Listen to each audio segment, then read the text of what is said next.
My name is Jamie Kiska. I'm from section 3056 with my Persuasive Speech. I'm going to quickly capture my audience for you.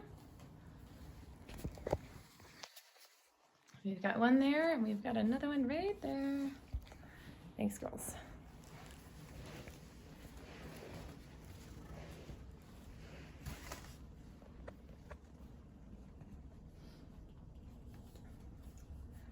If you never thought that a simple straw could be a lethal weapon, well, think twice. A straw can easily take the life of an innocent sea creature. That's just the beginning of the devastating realities of plastics that end up in our oceans.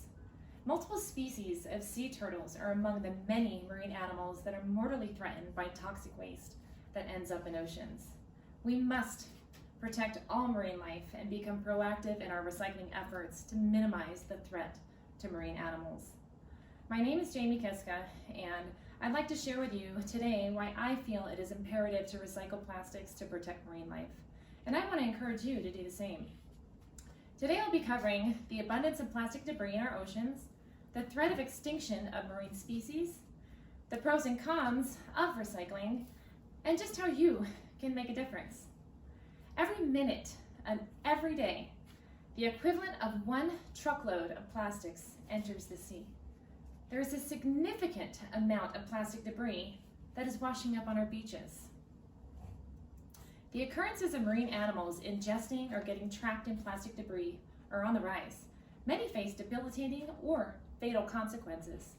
Please take a look at this slide showing an olive ridley sea turtle found on the Pacific coast of Puerto Rico in 2015 with a straw lodged in its nostril. The straw is over 10 centimeters in length and is presumed to have been there for over weeks, ingested whole and then regurgitated. Although instead of coming out of its mouth, that straw came out of a different respiratory pathway, its nose.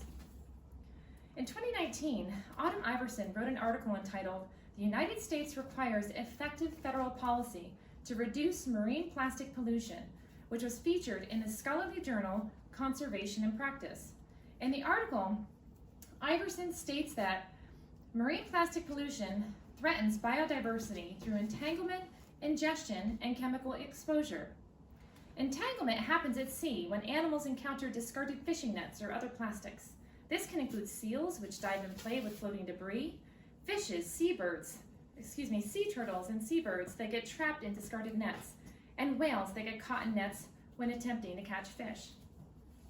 If action is not taken to prevent plastic waste from reaching the oceans, species face the growing threat of extinction. Consider the many species of sea turtles that follow geographical migratory patterns to lay their eggs. Plastic waste in the oceans greatly contributes to the decline in population and puts these species at a growing threat of extinction. The green turtle and loggerhead turtle are two that are faced with extinction. The olive turtle is vulnerable to extinction, and you have two that are in the critically endangered species, which are the leatherback and hawksbill turtles. In 2015, an article written by Heider Braga entitled "Attitudes and Local Ecological Knowledge of Expert Fishermen in Relation to Conservation and Bycatch of Sea Turtles" was featured in the Journal of Ethnobiology and Ethnomedicine. In the article, Braga states that, most importantly, the greatest impact on the survival of these animals is the use of fishing equipment, with emphasis on the fishing nets that are recognized as a major factor in the mortality of sea turtles across the world. The rise in human population across the globe attributes to the rise in waste products that are generated. There are many ways that you can help to reduce the influx of plastic in our oceans. Proper recycling is among the very first step that needs to be followed. And although recycling does have many advantages, it also has disadvantages.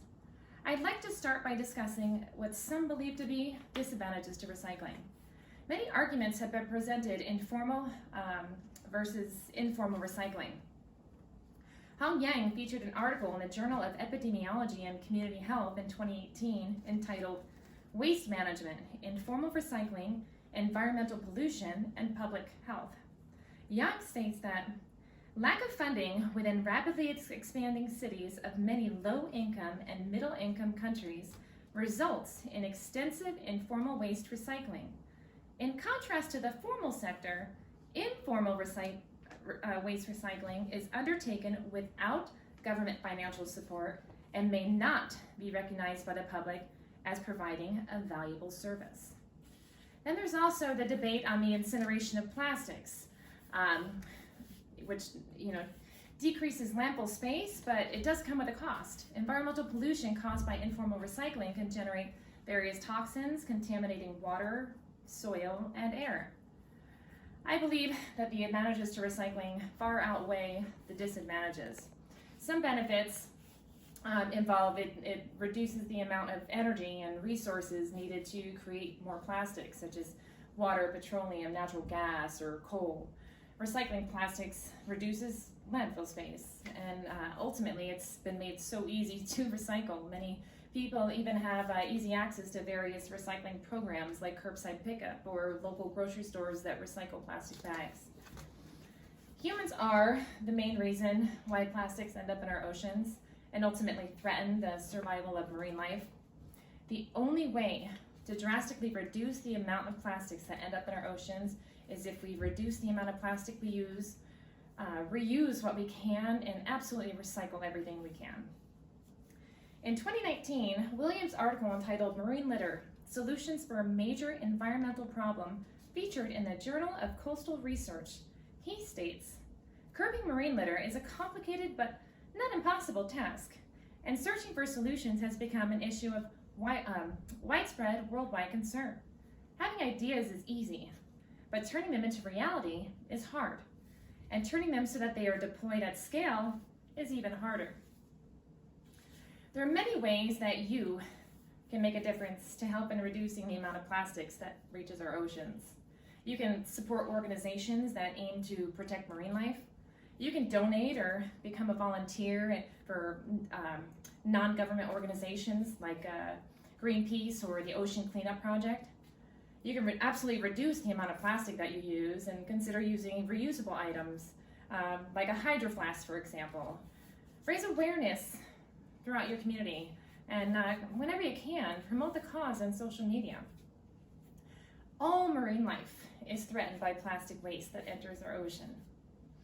Today, I have discussed with you the importance of recycling to protect marine animals by highlighting the abundance of plastic debris in our oceans, the threat of extinction of marine species, the pros and cons to recycling, and just how you can make a difference.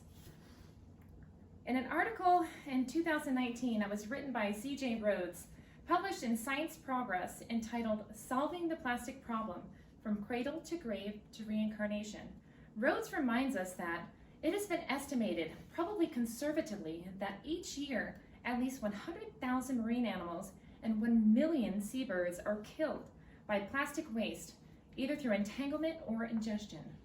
Many seabirds, sea turtles, seals, whales, and fish have plastic items in their stomachs, and microplastics have been found in the tissues and organs of fish and other marine creatures. Plastics have been classified as a persistent marine pollutant. My hopes today are that you will proactively join me to spread awareness about the importance of recycling to protect all marine life. Thank you.